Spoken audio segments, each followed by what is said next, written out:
essa coisa de podcast? Toda vez que alguém me pergunta, eu sempre faço uma piadinha de que a gente tava drogado. As coisas. Mas não, a gente tava na casa dele. E o Nelson sempre consumiu muito podcast, né? Sim. Eu não sei nem quando você começou a consumir. Eu tenho um cara que eu sigo até hoje, que ele não entrevistava, mas o formato dele era podcast, dele entrevistar. Ele fingia que estava no podcast dando aula sobre política. Legal. Então, muitos dos conteúdos que eu tinha, eu adquiri através de podcast. Seja educação financeira, religiosa, política. Eu gostava muito de consumir podcast. Muito. Eu também. E foi bem no estopim ali do Flow e tal, quando começou. Foi. E aí a gente tava na casa dele com mais 2 amigos nossos. E ele falou, sabe? Se a gente fizesse um podcast. E isso é uma coisa boa. Até hoje nunca me deu nada ruim, não. Porque a pessoa fala vamos, eu falo vamos. O Benedito é desse jeito. O Benedito não fala não pra ninguém. É um trem impressionante. Isso é perigoso. É perigoso. Perigosíssimo. Perigoso. Mas uma vez nós saímos bêbado de Jeep na rua. Eu lembrei que tava ao vivo, porque eu ia fazer uma piada aqui, mas Nossa. deixei quieto. Tá vendo? Tá, pra frente. E aí ele falou, uai, vamos. Então vamos. E como ele falou, ele é muito perfeccionista nessa questão de eu quero fazer uma coisa e o meu foco vai ser todo voltado para isso, porque eu quero fazer um negócio bem feito. E aí ele foi minuciosamente entender o processo de um podcast, tudo que envolvia essa parte técnica. Ele é mestre em fazer isso. Ele é muito dedicado. Se ele se virar e falar assim, dá aula de como fazer um podcast, ele dá. Ele fala onde comprar, o que comprar, quanto comprar, que a gente também comprou na China. Não, ele é fora do comum. E aí foi indo, só que assim, enquanto a gente não fez a primeira compra, nossa! Vamos. Aí ficava assim, não, vai, não vai. E nossa primeira compra foi da China, então, tipo, tinha a questão, vai taxar, não vai taxar, esse negócio vai chegar, não vai chegar, é bom ou não é. Aí quando comprou de fato, aí foi na hora que a gente falou, agora não tem volta, agora vai ou não vai. É verdade. Agora a gente comprou os microfones primeiro. Agora, meu, que nós vamos fazer com isso aqui? Vamos usar. Nossa, e aí foi pensar na estrutura, que o estúdio do nosso podcast é ali no pai dele, abaixo da casa do pai e da mãe dele. A gente remodulou toda a estrutura, obra, e que dia que a gente vai lançar isso, que dia que vai ficar pronto, o que a gente precisa comprar.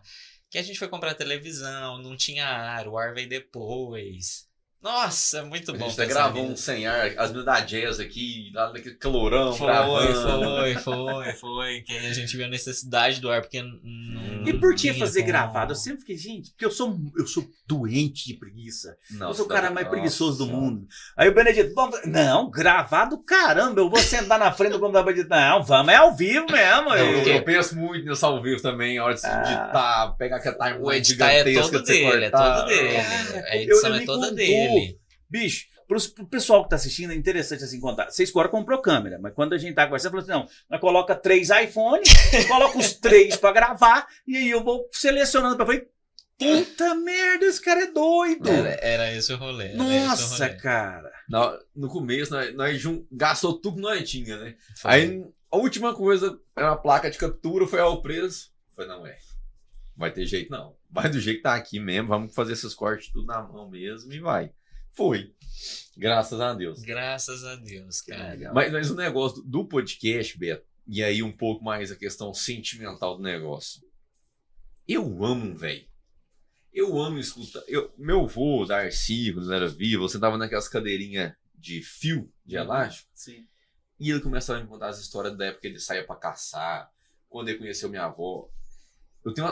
Eu gosto tanto disso, eu tenho uma saudade tão grande disso, de escutar a história dos outros, de entender um pouco a história do outro. E eu sempre tive isso comigo.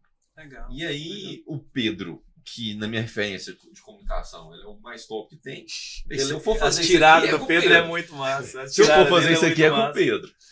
E aí a gente entrou. Cara, teve uma que ele mandou. Do Silvio do Maracujá. Nossa, não sei o que lá. Aí ele falou assim, não sei o que lá e tal, parece que Parece que ele teve filho.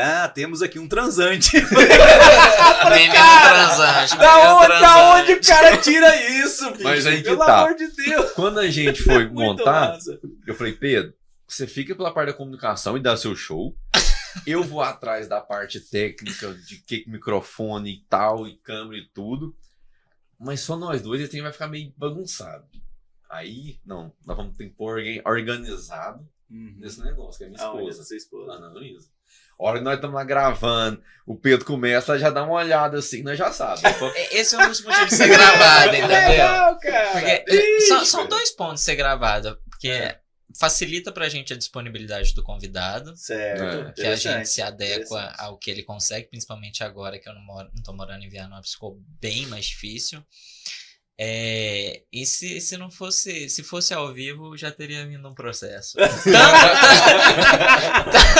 Tanto da minha parte, principalmente, quanto do convidado. Já teve coisa que você não foi pro ar porque vocês Teve. Sério, cara? Tá louco. Beleza, você já ficou com medo de processo aqui? Não. Deixa o pau torar. Já teve coisa que daria processo, já teve coisa que se a galera descobrisse...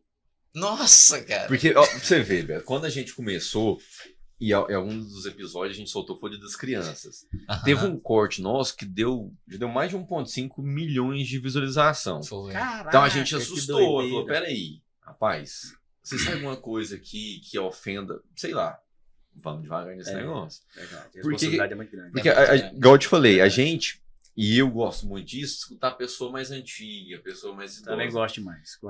Só que, Beto, naquela época é muito diferente do que é hoje. Então, uma pessoa de idade, seus 60, 70 anos, trazer algo que na década de 70 era normal para os dias de hoje, não é normal. Nossa. Cara, mas e a licença poética? Eu levo muito nessa. Não, mas a licença poética, pro convidado, beleza. Aqui é nós que ia tomar. Concordo com vocês, concordo. Mas sei lá, o que acontece? Eu acho que aí o feeling de trabalhar em rádio me deu muito isso. Peraí, eu sei aonde eu vou, né? E eu sei aonde eu cortar. Né? Já aconteceu coisa assim, que a hora que eu via, pois é, e tal, e entra na brincadeirinha e tal. E passou. A Andresa, minha esposa, desde hoje cedo já tava assim. Ela perguntou, né? Você tá nervoso? Eu falei, não, é normal, eu tô acostumado, eu tô muito nervoso. Eu tô com medo do Pedro falar uns trem lá, que é ao vivo. Ou seja, o Pedro é a razão da preocupação. Eu preocupo um pouquinho. Mas assim, eu sempre tenho a consciência de que eu só vou indo se eu sentir que a pessoa tá ali na mesma vibe. Entendi. Porque quando não dá liberdade... Não tem graça quando a pessoa não dá liberdade. Não. E a gente sente. Sente. A gente sente até onde vai. E aqui vocês vão concordar comigo, o podcast, quando você coloca uma pessoa aqui pra escutar a história de vida dela, você abre ela de um jeito que ela não abre em qualquer lugar do mundo. Cara, isso ela se abre. Se abre. É porque primeiro, se ela dispôs aí, ela já dá uma abertura. E se você começou aqui e tal... Você vai longe. Cara, é impressionante. E é interessante assim, tem dia que a gente faz assim, uma coisa que eu vou perguntar pra vocês depois, mas eu vou contar a nossa experiência. Vai falar, não vamos pegar patrocínio ninguém. Não vamos porque interior, concorrência é muito brava e tal. Tudo no nosso bolso. Mais do Benedito que do meu, porque o Benedito tem mais que eu, mas é normal. Então o que acontece? Então assim, aí tem dia que você chega cansado pra caramba, porque a vida do trabalhador, ela é braba. E aí cara, e senta aqui, cara, e depois quando eu vejo a felicidade da pessoa sair daquela porta, eu falo, cara, isso aqui vale muito a pena. Demais. Isso aqui precisa continuar. Além de ver a felicidade, porque realmente, né, quando você traz alguém pra cá, a pessoa se sente de alguma forma importante, né? Justamente, é uma homenagem. A gente toca aqui como uma homenagem. Sim. A gente deixa ela livre, toca.